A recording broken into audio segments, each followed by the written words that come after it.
गीता में अर्जुन को स्वयं भगवान कह रहे हैं कि उस परमेश्वर की शरण में जा, उसके लिए उन संतों के पास जा जो तत्वदर्शी हो। इसी प्रकार हजरत मोहम्मद को उनका अल्लाह कह रहा है कि कोई और पूर्ण परमात्मा है, उसको पाने के लिए उन तत्वदर्शी संत की तलाश कर। वो प्रभु कौन है, ये जानने के लिए कृपया अवश्य सुनिए जगत गुरु तत्वदर्शी संत रामपाल जी महाराज के अमृत वचन। परमात्मा जो आपको बेनिफिट देगा, आपको किसी तरीके से नहीं हो सकता। मान लीजिए कि आपके भाग्य में धन नहीं है और आप चेष्टा करते हो धन कमाने की, तो आप 2 नंबर का काम करोगे। 2 नंबर के काम से या चोरी से, ठगी से, मिलावट से, जो भी तुमने किया, मान लीजिए आपने पैसा इकट्ठा कर भी लिया, आपके भाग्य में तो है नहीं, वो रह नहीं सकता, वो पैसा जाएगा और आपके पास वो केवल पाप पाप रह जाएंगे, धन रहेगा नहीं। जैसे एक व्यक्ति ने बताया कि जी मैं बहुत निकम्मा आदमी था, बहुत ही ज्यादा गलत तरीके से धन कमाया करता था, 2 रुपए के आइटम लाता था, ओरिजिनल कह के बेचता था, 35-35 के 30-30 रुपए की। फिर क्या हुआ कि मेरा पुत्र, इकलौता पुत्र, रोग से ग्रस्त हुआ। आसपास के लोकल डॉक्टरों को दिखाया, कोई राहत नहीं मिली। फिर झाड़ फूक वालों का फंस गया, लाखों रुपये खराब किए। अंत में फिर चेक कराया तो उसके दोनों किडनी खराब पाई, कंडेम होगी। ऐसे अपने रिश्तेदारों से किसी से किडनी वगैरह डोनेट करवा के 3.5 लाख रुपए, आज से 15 साल पहले की बात, 16 वर्ष पहले की बात है, 3.5 लाख रुपए लगे और वो किडनी बदलवाई, गुर्दा चेंज कराया, लड़का स्वस्थ हो गया, राहत की सांस ली। 6 महीने के बाद वो लड़का बस दुर्घटना में मृत्यु को प्राप्त हो गया। ओए होए, जिस बच्चे के को सुखी देखने के लिए, जिस बच्चे को मैं धनी बनाने के लिए और दुनिया को लूटा करता था, वो लूटा हुआ पैसा भी नहीं रहा और बेटा भी नहीं रहा। अब फिर इस दास ने बताया कि तेरे पास क्या रहा, तेरे पाप कर्म रह गए, वो तना अभी भोगने बाकी है, और वो 2 नंबर से किया हुआ पैसा भी नहीं रहा और वो बेटा भी खो दिया इन पापों के करने से। तो पुण्यात्माओं, आप इस परमेश्वर कबीर जी पर विश्वास करके देखना और कुछ दिन सत्साधना करके देखना, आपके भाग्य में ना होगा तो भी परमात्मा आपको देगा। अब कहते हैं जय तुझे धन भी चाहिए तो मेरी साधना कर, इतना धन दे दूंगा तेरे सूत में नहीं आओगा। लेकिन पुण्यात्माओं, आप जी का उद्देश्य धन कमाना ही नहीं होना चाहिए। इस ज्ञान के आधार से आपका मुख्य उद्देश्य ये हो कि मेरी जन्म और मृत्यु का रोग कटे, और जब तक हे भगवान इस काल के लोक में हम रहें और आपकी भक्ति करें, तब तक हमें इतना दीजिए साईं, इतना दीजिए जामे कुटुंब समावे, हम भी भूखे ना रहे, अतिथि ना भूखा जाए। तो ये आपको अवश्य देगा, ये पूर्ण परमात्मा है। आज का जो सत्संग था वो इस विषय पर था कि परमात्मा कैसा है, उसको निराकार बता रहे हैं। सभी सदग्रंथ हमारे जो सभी पवित्र धर्मों के उसको साकार मनुष्य सदृश बता रहे हैं, उसका नाम कबीर बता रहे। अब एक पवित्र धर्म का ग्रंथ जो गुरु ग्रंथ साहिब है सिख धर्म का, तो उसमें भी स्पष्ट लिखा है कि वो परमात्मा कबीर है और स शरीर है, वो साकार है। जैसे नानक साहिब जी को परमात्मा मिले थे, उन्होंने बनारस में जाकर देखा था और गुरु ग्रंथ साहिब के 24 पृष्ठ पर लिखा हुआ है, फाई सूरत मुल्क की वेश, ए ठगवाड़ा ठगी देश, ये खरा सियाणा बहुता भार, ये धानक रूप रहा करतार। बोलो सतगुरुदेव सत साहेब। परम पिता परमात्मा पूर्ण ब्रह्म सर्व सृष्टि रचनहार सर्व कष्ट हरणहार अंगारी बम्भारी बंदी छोड़ पाप नाशक ये परमात्मा परम अक्षर ब्रह्म है। उनका वास्तविक नाम कबीर देव है, अल्लाहु अकबर है। उसको हक्का कबीर भी कहते हैं। हक्का कबीर, अल्लाहु अकबर, कबीर देव, ये उसी परमात्मा के भाषा भिन्न नाम है। वो परमात्मा सतलोक से चलकर यहां अपनी प्यारी आत्माओं को कष्ट से मुक्त करने के लिए, काल के बंधन से मुक्त करने के लिए, आत्मा को भक्ति धन से धारण पोषण कराने के लिए, इसका परिपूर्ण करने के लिए वो परमेश्वर स्वयं ही आते हैं। उनका नाम कबीर देव है, हम उसे कबीर साहब कहते हैं। वो परमेश्वर इस कलयुग के अंदर सन 1398 में विक्रमी संवत 1455 जेठ उत्तरते की पूर्णमासी यानी ज्येष्ठ सुदी पूर्णिमा को भारतवर्ष की पवित्र भूमि पवित्र काशी शहर के अंदर एक लहर तारा नामक तालाब के अंदर विकसित कमल के फूल के ऊपर विराजमान हुए थे, एक नवजात शिशु का रूप धारण करके।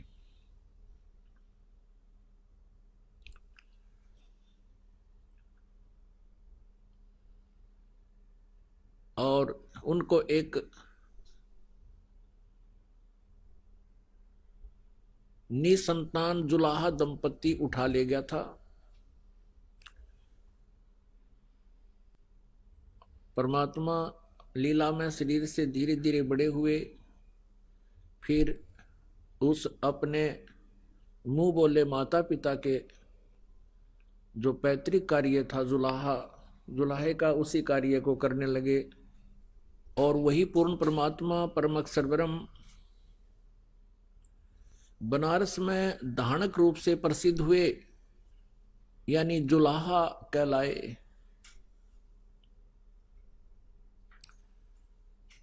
पुण्यात्माओं, आप सभी काल के जाल में फंसे हुए हो। यहाँ का जो मालिक है, यहाँ का जो स्वामी है 21 ब्रह्मांड का, ये काल भगवान है। और हम अपनी गलती के कारण इस काल के जाल में फंस गए। हम सभी आत्माएं उस परम अक्षर ब्रह्म की हैं, हम सभी उसके बच्चे हैं। हम उस परमेश्वर के वचन से उत्पन्न हुए हैं, उन्हीं के शरीर से हम बाहर आए हैं। और हमें आत्मा का रूप परमात्मा ने ही दिया है। हम परमेश्वर कबीर जी के बच्चे हैं। जैसे किसी माता पिता का कोई संतान, बेटा या बेटी, किसी भी कारण से कुमार्ग पर चल पड़ता है, माता पिता को ज्ञान होता है कि भविष्य में इसके साथ कितनी आपदाएं आएंगी, इसके ऊपर ये कितना कष्ट उठाएंगे। जिस कारण से वो माता पिता बड़े चिंतित होते हैं और हर संभव प्रयत्न करते हैं किसी प्रकार भी उन बच्चों को फिर से हम सुमार्ग पर लाएं। उसके लिए उन्होंने कितना ही कुछ भी क्यों ना करना पड़े, अपनी सामर्थ्य के आधार से वो पूरा प्रयत्न करते हैं। लेकिन फिर भी वो नालायक बालक नहीं मानते हैं, तो भी माता पिता चिंतित ही रहते हैं, उनके भविष्य का उनको पता होता है। ठीक इसी प्रकार परमेश्वर कबीर देव जी वो पूर्ण परमात्मा हमारे लिए सदा चिंतित रहते हैं कि काल ने इनको यहां त्रिगुणमयी माया का नशा करा दिया। और इस काल के ब्रह्मांड रूपी कुएं में, इस ब्रह्मांड रूपी कुएं में ये त्रिगुणमयी माया रूपी भांग डाल दी काल ने। और इस भांग के नशे में आप जी सभी के सभी परमात्मा को भूलकर इसी गड्ढे में पड़े हुए हो। परमेश्वर कबीर देव जी कहते हैं, कबीर ये माया अटपटी, सब घट आण अड़ी, और किस किस को समझाऊं, या तक कुआ भांग पड़ी। पुण्यात्माओं, आप जी यहां पर जिस वस्तु की डिमांड करते हो, परमात्मा से जो कुछ भी मांगने आते हो, वो क्या मांगते हो? जब तक आपको तत्व ज्ञान नहीं होता तब तक क्या डिमांड करते हो? निसंतान संतान की इच्छा लेकर ही यहां आते हैं। और कोई निर्धन है जिसके पास धन नहीं है, वो केवल धन ही मांगने आता है। किसी को कोई बीमारी, कष्ट, रोग या कोई अन्य प्रेत बाधा है, पितृ बाधा है, या देव के कारण कोई कष्ट है, तो उसका निवारण ही लेकर आते हैं, उसकी निवारण की इच्छा ही लेकर आते हैं। पुण्यात्माओं, जिसमें आप जी को ये तत्व ज्ञान समझ में आएगा, तत्व ज्ञान हो जाएगा, उस समय आप ये डिमांड भूल जाओगे। कौन सी डिमांड? नंबर 1 संतान की, और नंबर 2 घने धन प्राप्ति की। तीसरी जो आपकी इच्छा है कि आपके ऊपर कोई प्रेत बाधा है, कोई पितृ बाधा है, कोई देव का प्रकोप है, ये इसका निवारण आपका ठीक है। ये अवश्य, इसके कारण भी यहां आने वाले को बहुत लाभ मिलेगा। अब सीधे से शब्दों में ये दास ये कहना चाहता है कि कोई भी प्राणी किसी भी आशा या इच्छा या किसी भी कष्ट या संकट के कारण परमात्मा के दरबार में आ जाते हैं। धन्य है वो प्राणी, और धन्य है उनके माता पिता जिनसे जन्म हुआ, क्योंकि यहां आने से आपको तत्व ज्ञान होगा, पूरा अध्यात्म ज्ञान हो जाएगा, सभी कर्मों से आप परिचित हो जाओगे, और फिर आप जिस इच्छा को लेकर आए हो उन इच्छाओं को भी परमात्मा से पाओगे, वो भी पूर्ति होगी। लेकिन वो कितनी होगी? जो आपके हित में होगी। जो आपके हित में नहीं होगी, वो इच्छा आपकी यहां पूर्ण नहीं होगी। भले ही आप जी ये सोचते रहोगे कि मुझे ऐसा होना चाहिए था, मुझे ये होना चाहिए था, वो आपकी अपनी सोच होगी। परमात्मा क्या करेंगे वो परमात्मा ही जाने। जैसे एक रोगी व्यक्ति किसी अच्छे डॉक्टर के पास जाता है, और वहां जाने के बाद फिर वो डॉक्टर को समर्पित हो जाता है। वो डॉक्टर फिर जो भी ट्रीटमेंट करता है उस मरीज के हित में ही करता है। अब वहां पर मरीज अपनी नहीं चला सकता, वो रोगी यदि अपनी चलाता है, अपने वो चाहता है कि मेरे अनुसार ही डॉक्टर कार्य करे, तो डॉक्टर उसकी जायज जो कोई भी होगी इच्छा, आवश्यकता, उसी को पूरी करेगा, नहीं तो वो अपनी ही क्रियाओं को करेगा, चाहे मरीज को बुरा भी लगे। अब जैसे डॉक्टर को लग रहा है कि इसकी जान जाएगी, और टांग काटनी पड़ेगी जिससे इसका जीवन बचेगा, तो डॉक्टर उस कार्य को करेगा ही करेगा। आपकी राय अवश्य लेगा कि तू मरना चाहता है या जीवन चाहता है। तो जीवन चाहता है तो तेरी टांग काटनी पड़ेगी। तो फिर वो मरीज भी स्वीकृति दे देता। वैसे तो रोगी नहीं चाहता कि मेरी टांग कटे, लेकिन जीवन रक्षा के लिए वो टांग कटवाना भी उचित ही समझता है और बिल्कुल ठीक है।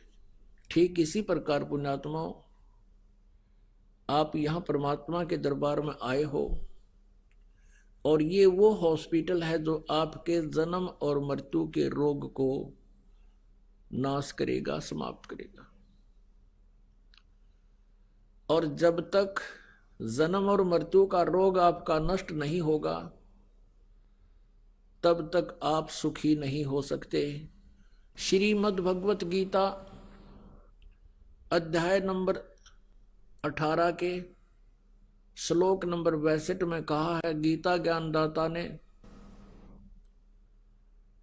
कि अर्जुन तू सर्वभाव से उस परमेश्वर की शरण में जा जिसकी कृपा से तू परम शांति को और सनातन परम धाम को प्राप्त होगा, शाश्वत स्थान को।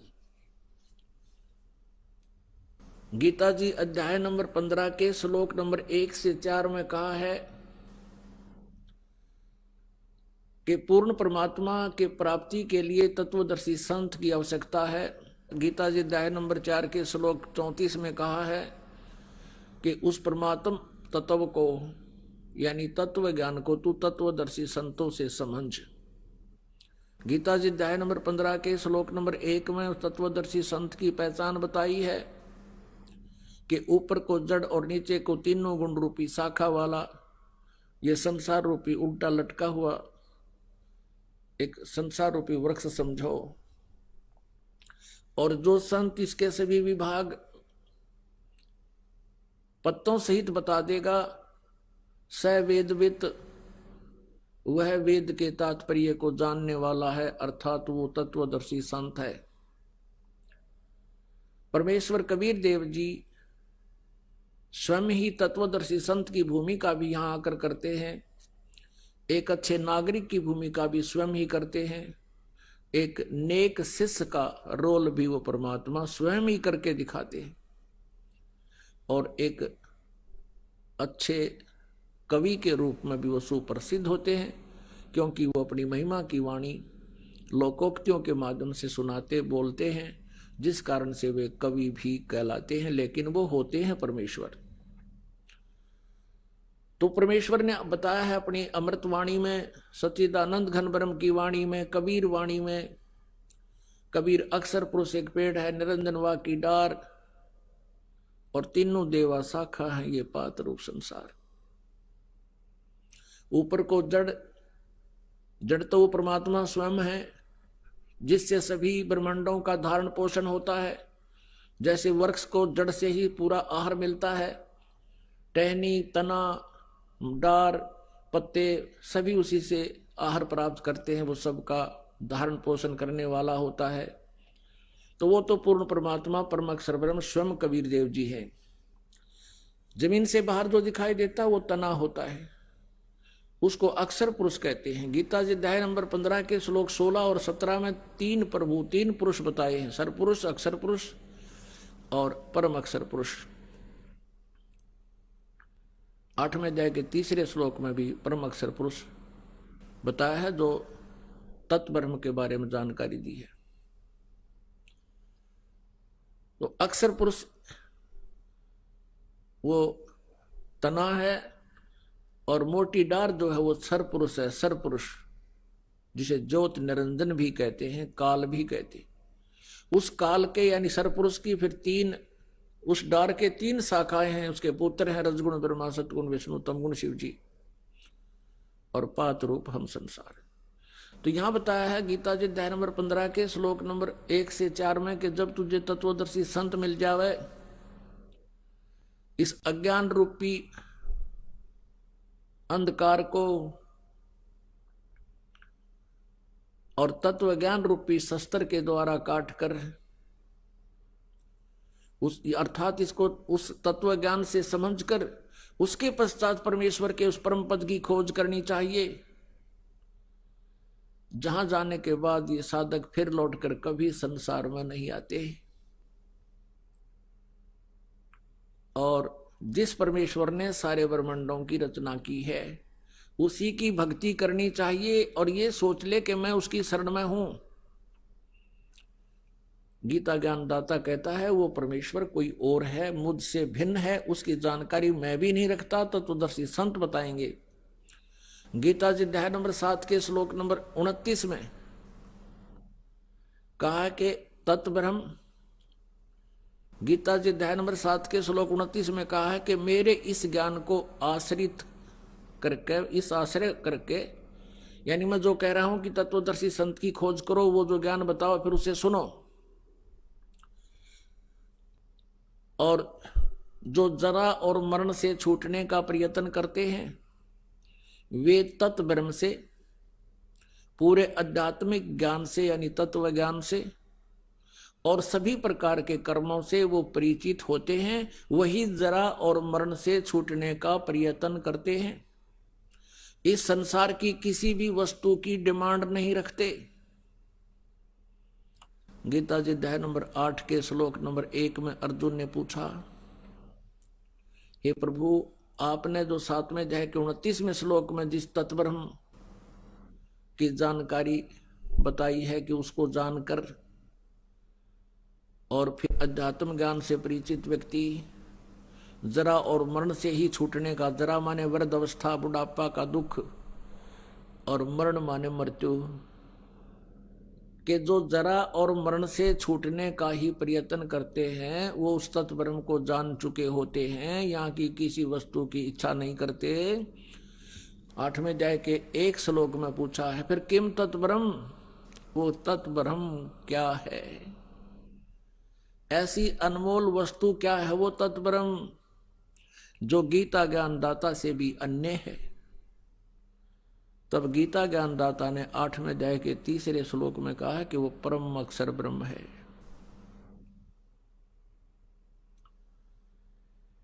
और उस परम अक्षर ब्रह्म की साधना करने से प्राणी फिर कभी लौटकर संसार में नहीं आते। उनका फिर जरा और मरण का संकट सदा के लिए समाप्त हो जाता है। जरा माने बुढ़ापा। पुणात्माओं, जब तक ये जीव किसी कष्ट को महसूस नहीं करता तब तक ये किसी के कहने से भी मानता नहीं, और जब इसके ऊपर आपदा आ जाती है फिर ये चिल्लाता फिरता है। आप पुणात्माओं, जो व्यक्ति वृद्ध हो चुके हैं उनके पास थोड़ी देर बैठा करो, उनका अनुभव सुनो, उनके साथ अब क्या बीत रही है। पहले वो भी युवा थे, एक पल भी उनको चैन नहीं था, सारा दिन दौड़ धूप में रहते थे, और अब वृद्ध अवस्था में उनकी कितनी दुर्गति हो रही है। और फिर मृत्यु कोई नहीं चाहता, और मृत्यु भी होगी। वृद्ध अवस्था कोई नहीं चाहता, वृद्ध अवस्था भी होगी। तो ये जो हम नहीं चाहते जो कष्ट, वो हमारे ऊपर अवश्य आएंगे। तो कहने का भाव ये है कि ये दुख का मूल है, और ये दुख मिटे कैसे? ये मिटेगा जब हम सतलोक में चले जाएंगे। जो जरा और मरण वही मिटेगा, क्योंकि सतलोक में आपकी ऐसी ही सृष्टि होगी, जैसे हम यहां रह रहे हैं ऐसे ही वहां हमारा परिवार होगा, और हमारा शरीर बहुत सुंदर होगा, एक तत्व का बना होगा, उसमें नाड़ी और ये स्नायु आदि नहीं होते, शुक्रम अकायम असनाविरम होता है, यानी माता पिता के संयोग से बना हुआ शुक्र से नहीं, वहां पर वचन से सृष्टि बनती है, जन्म अपना परिवार बनता है, और वहां ना वृद्ध अवस्था आती है कभी और ना मृत्यु होती है। यहां इस पृथ्वी पर आप कितना ही बड़ा व्यवसाय बना लीजिए और कितनी बड़ी कोठी बना लीजिए और कितना ही बैंक बैलेंस बना लीजिए, आपके साथ वो धोखा है। आप उसको अपने साथ ले जा नहीं सकते, आप उसको भोग नहीं सकते। तो फिर सारा जीवन बर्बाद करने का औचित्य क्या है आपका? मूर्खता, अज्ञानता, तत्वज्ञानहीनता। और जब आपको तत्वज्ञान हो जाएगा, फिर आप परमात्मा से एक ही प्रार्थना किया करोगे, हे परमेश्वर हमारा पीछा छुटवाओ, हमारी जन्म और मृत्यु सदा के लिए नष्ट करो। हे प्रभु कहीं फिर से जन्म ना हो जावे। और मान लीजिए आपका, क्योंकि हम यही रहना चाहते हैं, हम मृत्यु नहीं चाहते, कंपलसरी होगी वह तो बाई फोर्स होगी, लेकिन उस समय भी इच्छा रह जाएगी किसी ना किसी वस्तु में, तो फिर हम दोबारा फिर जन्म होगा। जहां आशा ताबासा होवे और मन कर्म वचन सुमरियो सोए। अब जहां आपकी आशा रह जाएगी वहीं आपकी फिर दोबारा जन्म हो जाएगा। तो यहां परमात्मा हमें क्या बताना चाहते हैं कि जैसे आपके ऊपर कोई किसी प्रकार का भी कष्ट है, जैसे कोई प्रारब्ध में आपका दुख आ गया है और जिससे आप परेशान हो, आप यहां आ गए हो, परमात्मा अपने हिसाब से आपका वो बाधा दूर करेगा। ये वो समर्थ परमात्मा है, आपको एक सेकंड में सब सुख दे सकता है। लेकिन हमारी आदत खराब है कि हम सुखी होते ही भगवान भूल जाते हैं, और जब हमारे ऊपर आपदाएं आती हैं फिर हम भगवान की खोज करते हैं। हमारी आदत बन गई है झाड़े फूंक करवाने की। हम हैबिचुअल हो गए हैं कि किसी पर कोई कष्ट हुआ, किसी ने जाके झाड़ा लगा दिया, बस झाड़ा लाने वाले को दे दिए 100 रुपये जो उसने मांगे, कुछ राहत मिल गई तो अच्छा है, नहीं तो वो अपने खुश हम अपने खुश, बस इतना काम है। लेकिन यहां ऐसा नहीं है। यहां आपका वो दीर्घ रोग काटा जाएगा जिसके लिए आपको रेगुलर ट्रीटमेंट की आवश्यकता पड़ेगी। और परमात्मा के दरबार में आने से जो इच्छाएं आपकी हैं वो तो सबतः पूर्ण होंगी। जैसे किसान गेहूं बीजता है, अपने आत्माओं आप इस तत्व ज्ञान से परिचित होजिए। इसलिए आपको रह रह कर बुलाया जाता है ताकि आपको इस ज्ञान से पूर्ण रूप से परिचित कराएं और आप फिर परमात्मा में रुचि रखें और विचलित ना हो। इसलिए आप जी को यहां बार बार बुलाया जाता है। अब परमात्मा के दरबार में आने से आपकी जो, जैसे किसान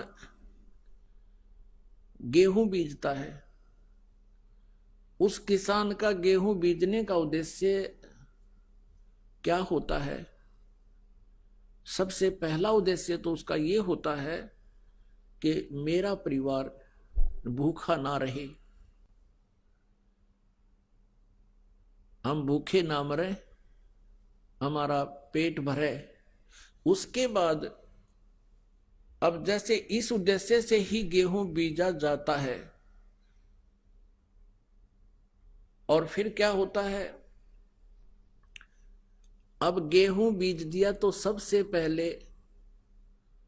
उसका तना उत्पन्न होता है, फिर उसके बाली आती है और बाली में फिर गेहूं होते हैं।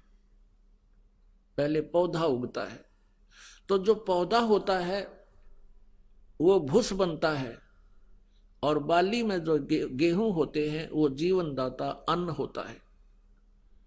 तो पुण्यात्माओं, ये परमात्मा कबीर जी की जो साधना भक्ति आपको दी जाएगी, ये आपको ऐसी होगी जैसे गेहूं बीजना उद्देश्य किसान का अपने परिवार का पोषण था, और उसमें भूस तो अपने आप ही बन गया। उस भूस की उसको आवश्यकता ना थी तो भी बन गया। तो पुण्यात्माओं, जो इच्छाएं आप इधर उधर लिए फिरते थे महापुरुषों के पास, संतों के पास, और वो आपकी भी पूर्ण नहीं हो पा रही थी, ना हो सकती थी, क्योंकि वो संत जिस परमेश्वर की भक्ति करते हैं, जिन देवताओं की साधना करते हैं, वो संत, वो भगवान, उनके देवता आपके प्रारब्ध में परिवर्तन नहीं कर सकते, आपके ऊपर आने वाले संकट का निवारण नहीं कर सकते। और आप वहां धनी बनने के लिए जाते थे या किसी कष्ट निवारण के लिए जाते थे, वहां आपको कोई लाभ नहीं हुआ और ना ही होना था। तो जैसे किसान का उद्देश्य गेहूं बीजना अपने परिवार का पोषण था, और भूस का कमरा वैसे ही भर गया,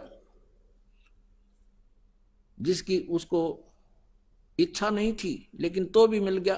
पहले भूसा ही तैयार होता है। तो पुण्यात्माओं, आपका उद्देश्य यहां पर जन्म और मृत्यु का रोग कटवाना ही होना चाहिए।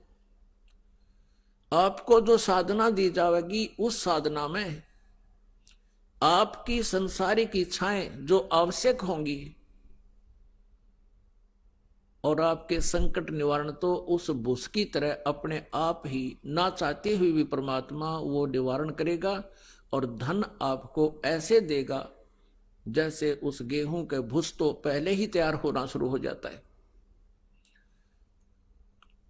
अब इस बात को आप गहराई से सोचना, यदि कोई अनजान व्यक्ति गेहूं को परिपक्व ना होने दे और पशुओं के चारे के उद्देश्य से उसको कच्चे को काट काट कर चराना शुरू कर देता, खिलाना शुरू कर देता है, पशु तो पल जाएंगे, आप भूखा मरेगा फिर। तो कहने का भाव ये है कि आप जी यहां जो मांगने आओगे, वो क्या मांगोगे? मोक्ष। आपका उद्देश्य मोक्ष हो, और उस मोक्ष के साथ साथ आपको जो संसारिक सुविधाएं आपको चाहिएंगी, आपके भाग्य में ना होगा तो भी भगवान देगा। आपके भाग्य में कोई आपत्ति होगी, मालिक वो नहीं देगा। आपत्ति का अर्थ है, जैसे कई बहनें आती हैं संतानों उत्पत्ति की, संतान की डिमांड करने, परमात्मा वो रजा भी उनको बख्श देता है। कई एक स्थिति ऐसी आती हैं जो परमात्मा की रजा होती है, लेकिन प्रार्थना करते हैं, आते हैं बहन बेटियां कि ऐसे ऐसे जी हमारा गर्भ गिर गया। हम उनको सांत्वना देते हैं, बेटी भक्ति करो, परमात्मा पर विश्वास रखो, फिर ठीक हो जाएगा। फिर भी वो प्रार्थना करती हैं 6 महीने साल के बाद कि जी दूसरा भी ऐसे ही खराब हो गया। तो उनसे, उनको ये तत्व ज्ञान ना होने से वो बहुत विचलित हो जाते हैं और भगवान से दूर चले जाते हैं। और मान लीजिए वहां उनको कृपा हो भी जा, कोई संतान उसके ठीक ठाक उत्पन्न होगी और वो संतान उसकी दुश्मन हो जाए आगे चल के। दुश्मन कैसे हो जाते हैं? जैसे एक लड़के का विवाह हुआ, विवाह होने के बाद उन्हें, उस लड़के ने अपनी पत्नी को मारा पीटा दहेज के बारे में, उस लड़की ने आत्महत्या कर ली। वो माँ भी, बाप भी, बेटा भी और बहन भी सारी जेल में। अब यहां आप विश्वास रखना इस परमात्मा, क्योंकि हम जीव हैं, भगवान परमात्मा परमात्मा ही होता है। हम जीव संज्ञा से कुछ भी मांगते रहे वो नहीं देगा। जैसे उन बहनों के वो गर्भपात हो रहा था, वो परमात्मा का ऑपरेशन था। यदि कोई ऐसी नालायक संतान आपके भाग्य में थी, उसको निवारण कर रहे थे, भगवान को दोष नहीं होता। वो अपने हिसाब से उनको, उनका जीवन संस्कार आपके संस्कार से काट रहे थे, समाप्त कर रहे थे। पुण्यात्माओं, आप जी भगवान के बारे में और आध्यात्मिक ज्ञान के बारे में बिल्कुल माइनस है, माइनस। अभी तक जो भी ज्ञान हमें प्राप्त हुआ वो अज्ञान से भर रखा है हमारे को। आप जी परमात्मा की तलाश में खोज में घूम रहे होते हो। परमेश्वर कबीर जी ने स्वयं आकर हमारी स्थिति को स्पष्ट किया है कि पर्वत पर्वत में फिरा कारण अपने राम, राम जैसे संत मिले जिन सारे सब काम। परमात्मा से मिलने वाले लाभ के लिए ये प्राणी ना जाने कहां कहां भटकते हैं। परमात्मा हमें बताना चाहते हैं कि जब मेरा कोई संत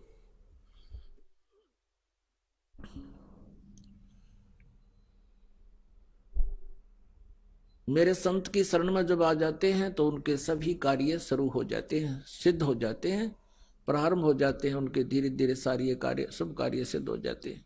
उसके लिए बताया है कि राम जैसे संत मिले जिन सारे सब काम। तो पुण्यात्मा, आपका उद्देश्य जो है वो बदल जाना चाहिए इस ज्ञान के आधार से। रही बात संकट निवारण की, ये तो नहीं रहेगा आपके ऊपर। उसके लिए थोड़ा सा आपने धीरज रखना होगा। धीरे धीरे रे मना धीरे सब कुछ हो, माली सींचे 100 गड़ा समय आए फल हो। जैसे एक आम का पौधा बीजा जाता है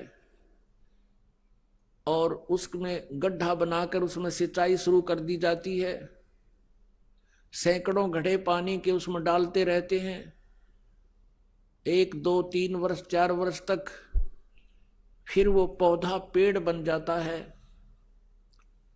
और जब वो आम का पेड़ बड़ा हो जाता है वो फिर फल देता है, और इतना फल देता है कि आप भी खा लो, पड़ोसी भी ले जाएं, साथ वाले, घर मकान वाले और रिश्तेदारों को भी भेज देना, वो खत्म नहीं होंगे। कहने का भाव ये है कि आज तक आप जो साधना कर रहे थे वो शास्त्र विदिता कर मनमाना आचरण कर रहे थे। आज का अर्थ है कि जो पहली बार परम अक्षर ब्रह्म की शरण में आते हैं, कबीर परमेश्वर की शरण में आते हैं, उससे पहले। और वो साधना क्या थी? आप जी ने जैसे किसी भी संत पंथ से उपदेश लेकर नाम जाप कर रहे थे, भक्ति कर रहे थे, वो बबूल बो रखी थी, किक्कर बो रखी थी। और उन अज्ञानियों ने आपको बता रखा था कि ये आम का पेड़ है। आप जी उसकी सिंचाई कर रहे थे, अर्थात पूजा कर रहे थे, काल की पूजा कर रहे थे, उस किक्कर की, बबूल की पूजा कर रहे थे। आम जानकर, यानी वो दयालु भगवान जानकर तुम काल की पूजा कर रहे थे। काल की पूजा कौन कौन सी है? ये 5 नाम काल के जानो, जो राधा स्वामी पंथ में, जय गुरुदेव पंथ में जो प्रचलित है, ये 5 नाम काल के जानो। तीनों देवा काल हैं, ये ब्रह्मा विष्णु महेश, भूले चूके समझियो सबका हु आदेश। क्योंकि श्री ब्रह्मा जी, श्री विष्णु जी, श्री शिव जी ये काल के पुत्र हैं, और यही तीनों इस काल के पूरी व्यवस्था को संभाले हुए हैं। इनकी पूजा करने वाला भी काल के ही जाल में रहेगा, इनसे बाहर नहीं हो सकता। अन्य जितने भी देवी देवताएं आप पूजते हुए सब काल के अंतर्गत हैं। सुर नर मुनिजन 33 करोड़ी, बंदे सभी काल की डोरी। अब आप किसकी पूजाएं कर रहे थे? जो कोई ब्रह्म पूजा करता है, ओम नाम को सुप्रीम मान बैठा है, वो सीधा ही काल के टक्कर में जा रहा है, वो काल का पुजारी है। अब हमने दयाल की पूजा करनी है। परम अक्षर ब्रह्म की पूजा छोड़कर जो भी साधनाएं आप करते थे, आपने बबूल बो रखे थे। और जो कबीर पंथी हैं, नकली बने हुए हैं कबीर पंथी, ये भी अन्य ही नाम देते हैं, उनके पास सच साधना नहीं है। वो भी कबीर परमेश्वर की आड़ में आपको बबूल का बीज दिए हुए हैं, और आपने वो किक्कर बीज रखी है। सतनाम की साधना के बिना सभी जितनी भी साधनाएं हैं वो सब बबूल है, यानी काल की साधनाएं हैं। सतनाम के अंदर 2 अक्षर होते हैं, एक ओम अक्षर है, दूसरा तत् है जो सांकेतिक है, और तीसरा फिर एक मंत्र आपको और मिलेगा जो सार नाम होता है। परमेश्वर कबीर जी ने कहा था कि धर्मदास तो लाख दुहाई, ये सार शब्द कई बार न जाई। सार शब्द बार जो पढ़ी, बिचली पीढ़ी हंस नी तरही। इस मूल मंत्र को, इस सार नाम को तब तक छुपाई जब तक ये द्वादश पंथ ना मिट जाए। तो पुण्यात्माओं, आप जी इस आम के बीज को अब बीजोगे।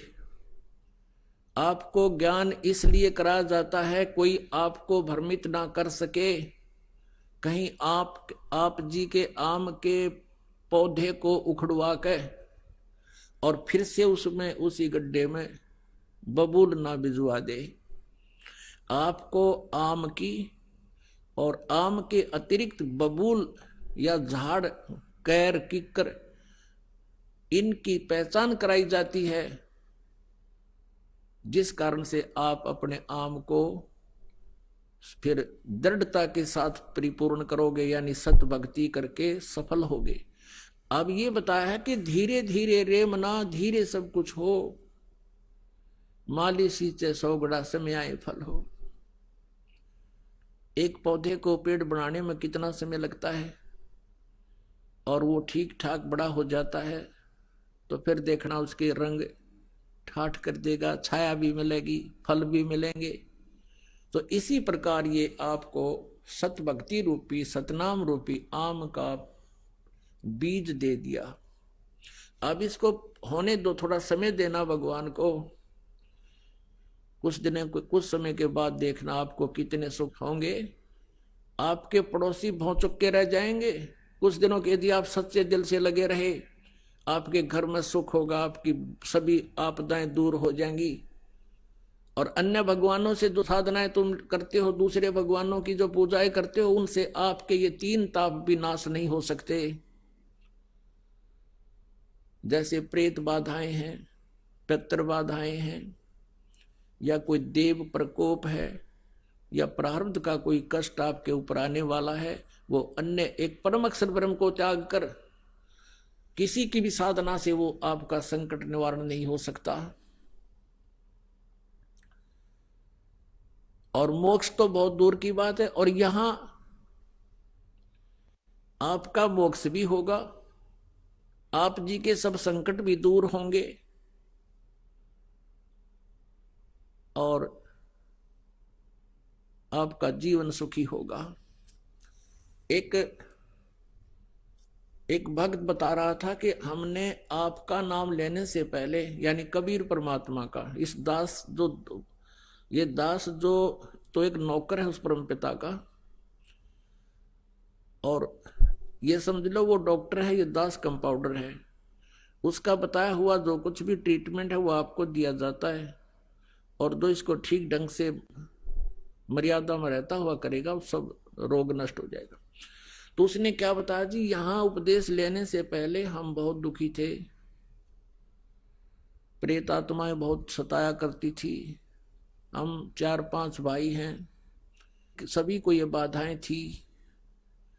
हमने आपसे उपदेश ले लिया, कबीर परमात्मा की कृपा से हमारी तो बाधाएं समाप्त होगी, और वो सभी जो भूत प्रेत हमारे घर में थे वो दूसरे भाइयों के चले गए। अब वो वहां इकट्ठे हो गए, वो और ज्यादा उद्मस्तार दिया उन्होंने। पहले तो एक 1-2 था, कई हो गए। उनके मन में ये भावना बन गई कि ये वहां बरवाला से नाम ले आए, इन्होंने हमारे ऊपर जादू जंतर करवा दिया, और हमारे साथ वो झगड़ा करने लगे कि तुमने अपने भूत मारा भेज दिए। अपन आत्माओं, जैसे हम किसी के भूत भेजते नहीं कीता, हम अपने भगत का प्रबंध कर देते हैं। कैसे?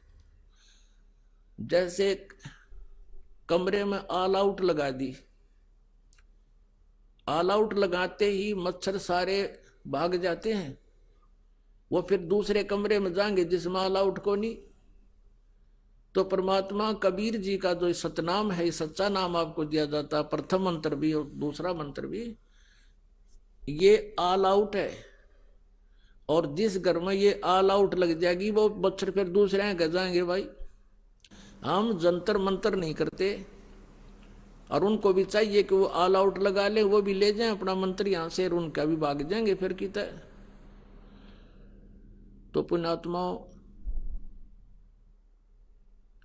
परमेश्वर को ना पहचान कर हम ऐसे भटक रहे थे।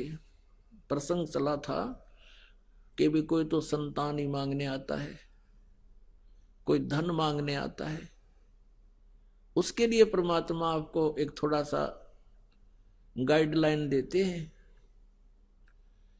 भाई क्या मांगो कुछ थिर न रहाई, देखत नैन चला जग जाई, 1 लाख पूत 1.25 लाख नाती, उस रावण के दीवान बाती। ओए होए, कितना बढ़िया एग्जाम्पल दिया भगवान कबीर साहब ने। आप एक पुत्र प्राप्त करके के कला तोड़ोगे नो बताओ। मान लीजिए परमात्मा, आप पुत्र प्राप्ति नहीं हुई आपको, और आप जी उस पुत्र प्राप्ति के लिए यहां आए हो, और परमेश्वर नहीं चाहता कि आपके संस्कार में कोई ऐसा निकम्मी संतान हो जो आपको आगे जाके बहुत दुखी कर दे, तो नहीं देगा। तो इस प्रकार संतान प्राप्ति ना हुई, बिना ज्ञान के वो प्राणी क्या करेंगे, फिर यहां से चले जाएंगे, फिर कहीं और धक्के खाएंगे। संतान तो वो होनी नहीं, क्योंकि यहां नहीं है तो कहीं और तो हो ही नहीं सकती। परमात्मा अगर चाहेंगे तो यहां सब कुछ दे सकते हैं। यहां आपको दिखाते हैं एक 27 साल की उम्र में। अब चक्कर क्या है, बिना ज्ञान के हम एक का डिमांड करते हमें। कल एक भक्त का फोन आया, जी हमारे 27 साल में दया करी भगवान ने, और फिर बूंदा सा मुंह करके ने कहा जी इकट्ठी ये 2 लड़की होगी। मगर तुम मैडम मांगने संतान आए थे, ये बूंदा मुंह क्यों कर रहा है, अब तुम मांगने तो संतान आओ। तो परमात्मा ने सोची शायद ये इसी तरीके से लगे रहे तो भी अच्छा, 2 लड़की इकट्ठी दे दी। और फिर उसको समझा भाई परमात्मा की आत्मा है, लड़का हो या लड़की, या भूल भी मिटाओ तुम। तो हाँ, वो यहां से चले जाते हैं तो उन संतान तो उनको होनी नहीं। फिर क्या होता है, ये समाज काल प्रेरित होता है। उस बहन को कोई ना कोई पड़ोसन या कोई रिश्तेदार आकर के कहेगा कि बालक नहीं हुआ, तो बुरा सा मुंह करके कहती है पता नहीं भगवान के घर में क्या कमी आएगी, यानी बहुत दुखी होती है। फिर वो जो उसको इंजेक्शन लाने आई है ना कि संतान तेग चाहिए थी, फिर वो बताओगी वो फलाने उस गांव में जाते दवाई दे हर नु पुत्र हो जाते हैं, फिर वो वहां धक्के खावेगी। तो पुण्यात्मा, अंत में वो बहन मृत्यु को प्राप्त हो जाती है, संतान नहीं होती। इस काल के जाल को समझना। फिर वो क्या बनाता है ये काल, क्योंकि उसकी इच्छा यही होती है कि मेरे संतान होती, मेरी इज्जत हो जाती, इस तरह।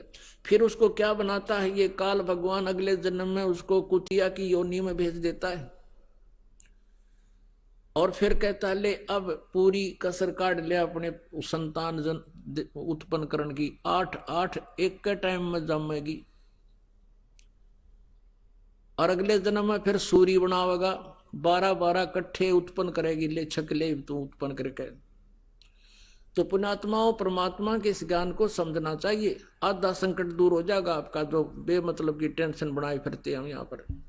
परमात्मा कहते हैं क्या मांगो कुछ थिर ना रहाई, और देखत नैन चला जग जाई, 1 लाख पूत 1.25 लाख नाती, उस रावण के आज दीवान बाती। 1 लाख पुत्र थे रावण के, लंकापति रावण, लंका का राजा रावण, और वो 1 लाख भी मर गए। आज उस रावण के कोई दीवा लगाने वाला शेष नहीं बचा। और यदि आप जी एक पुत्र ही प्राप्त करके और उसी उद्देश्य से सब कुछ मान रहे हो, तो ये आपकी तत्वज्ञानहीनता और काल का प्रभाव जानो। फिर भी परमात्मा चाहेगा तो आपकी ये समस्या भी हल होगी। फिर क्या बताते हैं,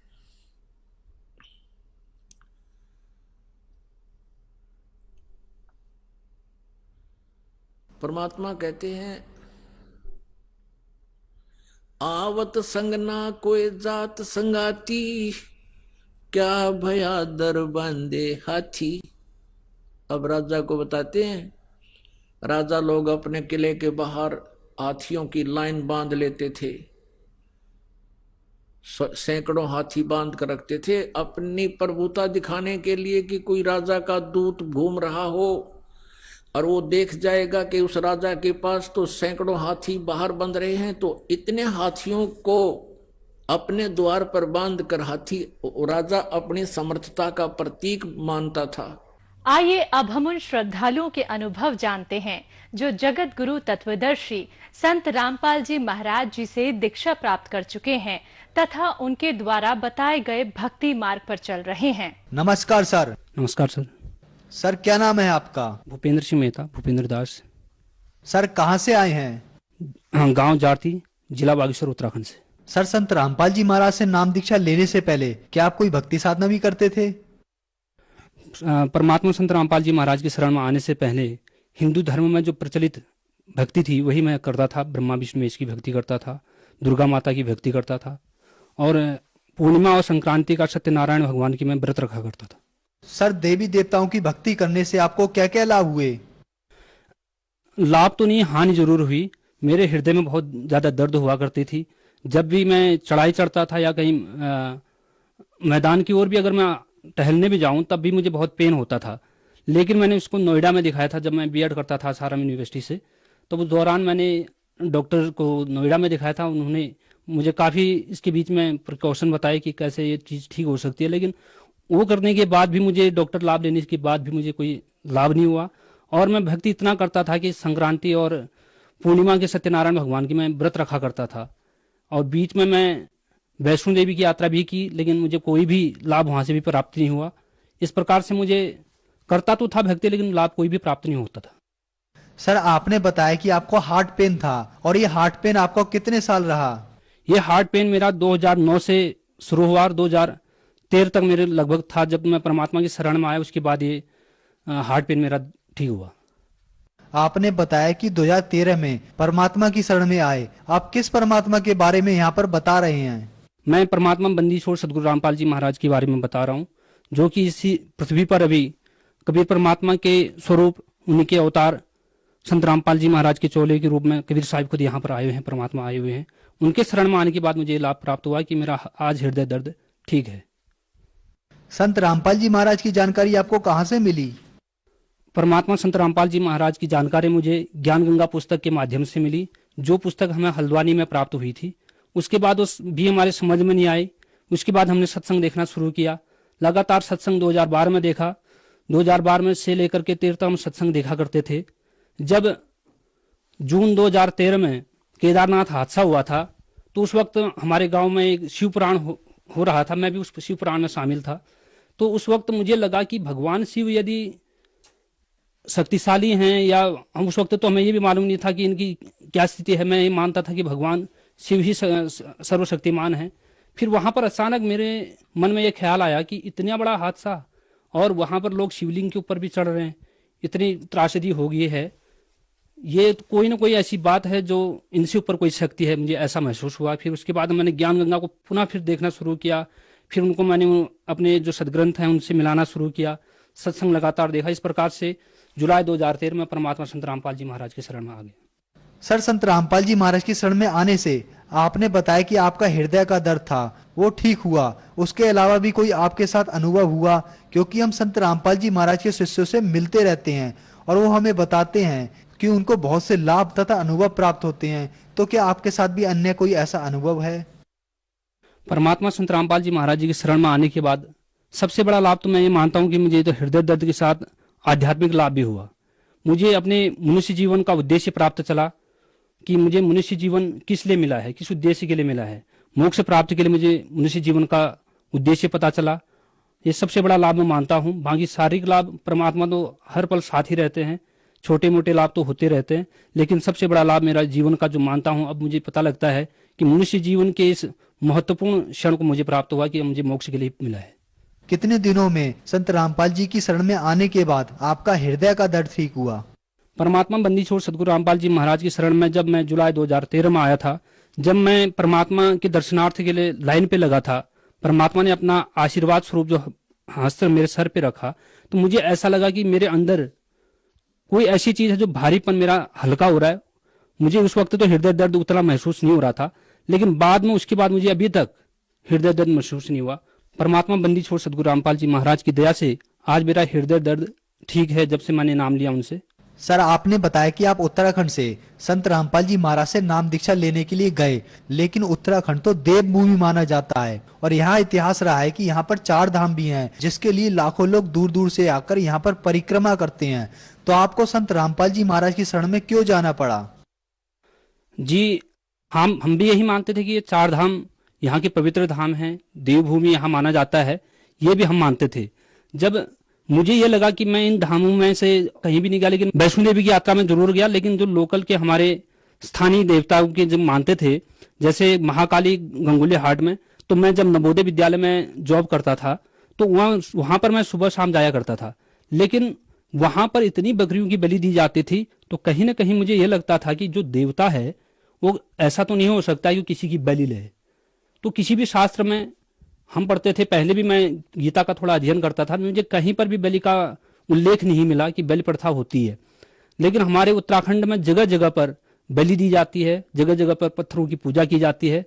लेकिन जैसे मैंने अनुभव किया, मैं जगह जगह उन मंदिरों पर भी गया, कहीं पर भी मुझे कोई लाभ प्राप्त नहीं हुआ।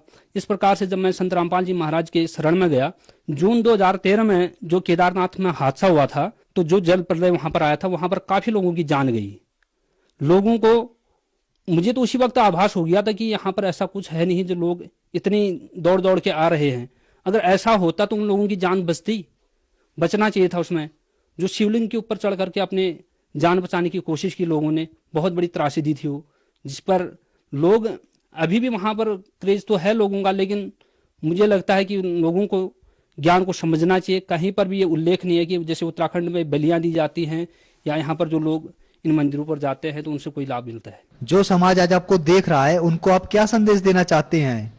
मैं संदेश तो क्या, संदेश तो परमात्मा दे रहे हैं। एक प्रार्थना करना चाहता हूँ कि जितने भी हमारे उत्तराखंड के भाई बहन हैं और जो भी मुझे सुन रहे हैं, खासकर मैं उत्तराखंड के उन भाई बहनों से कहना चाहूंगा जो आज भी यहाँ पर अपने को देवभूमि का गौरवशाली मानते हैं, लेकिन ये देवभूमि वास्तव में है नहीं।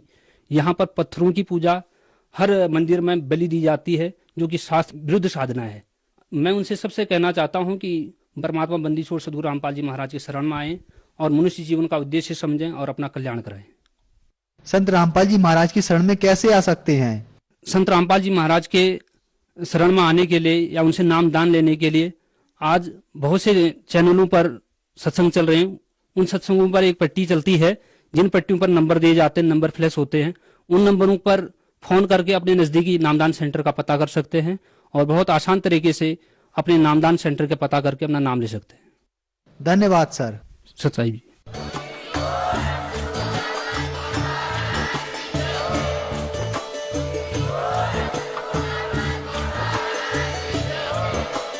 आप सुन रहे थे जगत गुरु तत्वदर्शी संत रामपाल जी महाराज जी के मंगल प्रवचन। अधिक जानकारी के लिए विजिट कीजिए हमारी वेबसाइट www.jagatgururampalji.org। संत रामपाल जी महाराज जी के शुभ आशीर्वाद से पूरे विश्व भर में 500 से भी ज्यादा नाम दीक्षा केंद्र हैं, जिन पर संत रामपाल जी महाराज जी द्वारा ऑनलाइन निशुल्क नाम दीक्षा दी जा रही है। अपने नजदीकी नाम दीक्षा केंद्र का पता करने के लिए संपर्क करें 8222880541।